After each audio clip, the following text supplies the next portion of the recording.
Bismillah abdi ngawitan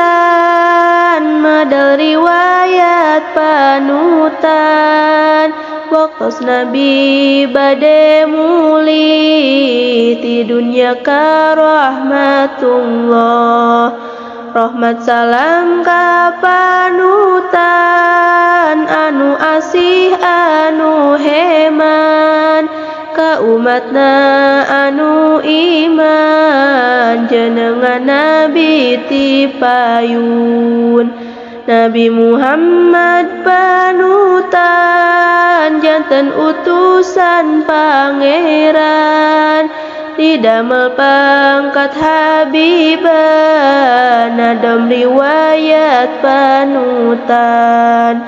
waktos Nabi bade ngantun geram mangga darangukeun mugi wabihi nasta'in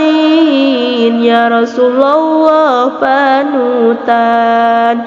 waktos Nabi bade muli ti dunya ka rahmatullah kawitna teu damang payah sumping panyawatna subuh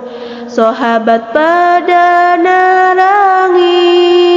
Abu Bakar Umar Utsman nangis nalang sajeng melas melis tangtuna bakal tunggelis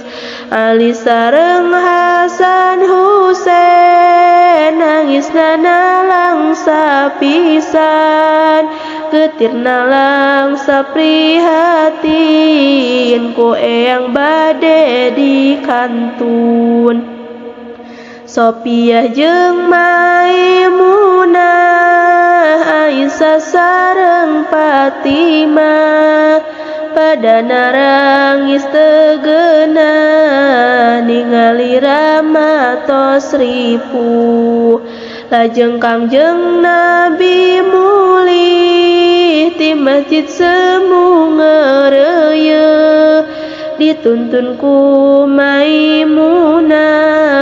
margi panyawa tos payah Gusti Allah miwarangan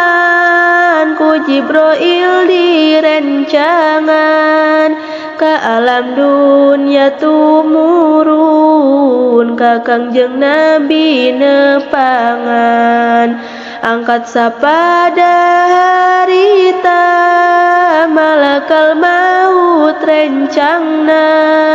dipiwarang nyabut nyawa ku Gusti Allah nu mulya malaikat dua makbul sumping ka bumi na rasul lajeng ngaos uluk salam dijawab ku salam ta'dim ya Rasulullah mustika alaikum salam wa taqwa ijlis hada fil baiti saderek abdi Gusti Rasul nyaur deui ka malak Jibril nu murni barina rosaha eta nu dicandaku andika ya malakal maut ya utusan Allah nu mulya naharek naon maksudna ku kaula teu kasangka nah maksud arek nyaba atawa arek nyabut nyawa malakal maut haturan sejang ngalayat panutan sareng kaula teh seja utusan Allah nu mulya dipiwarang nyabut nyawa ka anjeun Nabi nu mulya malaikat anu dua nyaur ka Nabi nu mulya ieu hatur Quran ayatna ana bimayyitil summa innakum yawmal qiyamah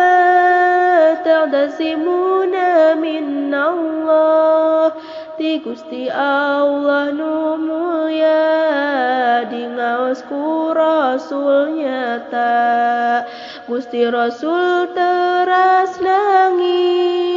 matakna langsa jeung waas saparantos ngaos ayat uning yen bakal maut ku malaikat ditaros nah geuning Gusti nangis Gusti ulah melas melis da parantos titis tulis